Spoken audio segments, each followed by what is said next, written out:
আসসালামু আলাইকুম রহমতুল্লাহ।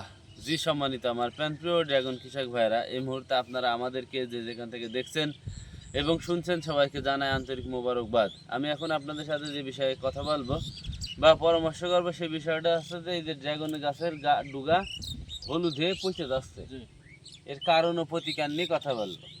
তো এই যে গাছ কেন হলুদ হচ্ছে এই বিষয়টা নিয়ে আমার যে অভিজ্ঞতা, সেই অভিজ্ঞতা শেয়ার করতে চাচ্ছি আপনাদের সাথে বা করছি।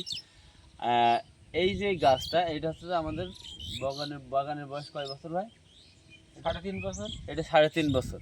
এটা এখানে 3 বিঘে না? এটা 10 বিঘা। না, এই পুরোনো এই এটা প্লটটা, এটা হচ্ছে 5 বিঘা। এই প্লটটা হচ্ছে 5 বিঘা, তার মধ্যে 3.5 বিঘা আছে আপনার 3 বছরের গাছ, তাই তো ভাই?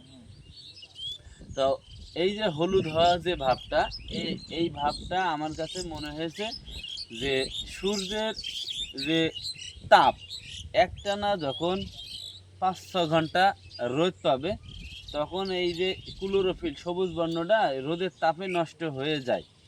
তারপরে এই জায়গা থেকে আপনারা হাত দিয়ে দেখবেন খুব গরম, তারপরে এই জায়গা থেকে পচা শুরু হয়। দেখেন আমাদের যেরকম এই যে 2টা জায়গায় পচা শুরু হয়েছে, দেখেন আগে নিয়ে আসো,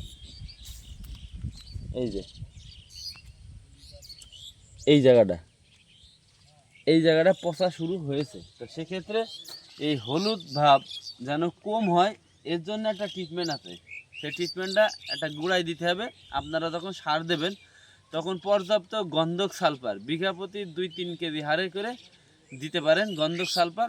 আর উপরে এই যে সবুজ বর্ণ, এই উপরে আপনারা গন্ধক সালফার পার 16 লিটারে 30 গ্রাম করে, পার 16 লিটারে 30 গ্রাম, আর এর সাথে একটি হানামাছি বা 55 ইসি বা 10 ইসি গ্রুপের একটি কীটনাশক ব্যবহার করবেন। দেখবেন যে আস্তে আস্তে এটা রিকভারি আছে। আর যে বাগানগুলো হলুদ হয়ে পচে গিয়েছে সেই সব ট্রিটমেন্টে আপনারা যেন গন্ধক সালফারটা রাখবেন না।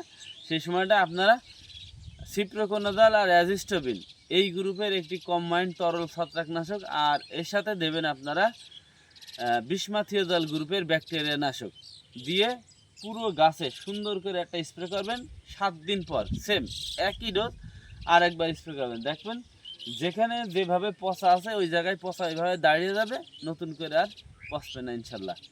আর এইভাবেই আমরা আমাদের বাগানগুলোর পরিচর্যা করে থাকি। আপনারা সেম যা বললাম এইভাবে যদি ট্রিটমেন্টটা করেন তাহলে গাছের হলুদ ভাব আপনাদের কম হবে। আমাদের এই গাছটা যা হলুদ দেখছেন এর সাথে বেশি হলুদ ছিল, আস্তে আস্তে এটা রিকভারি হয়েছে আলহামদুলিল্লাহ। আর যা বললাম এটা যদি আপনাদের বুঝতে অসুবিধা হয় তাহলে আমাদের সাথে যোগাযোগ করতে পারেন। আমাদের দোকান মেসার্স রুবেল এন্টারপ্রাইজ, কোটচাঁদপুর বাজার, হাই স্কুল রোড, ঝিনাইদহ। আর ডিসক্রিপশানে আমার নাম্বার দেওয়া থাকবে, প্রয়োজনে কথা বলতে পারেন ইনশাল্লাহ। জি আসসালামু আলাইকুম রহমতুল্লাহ।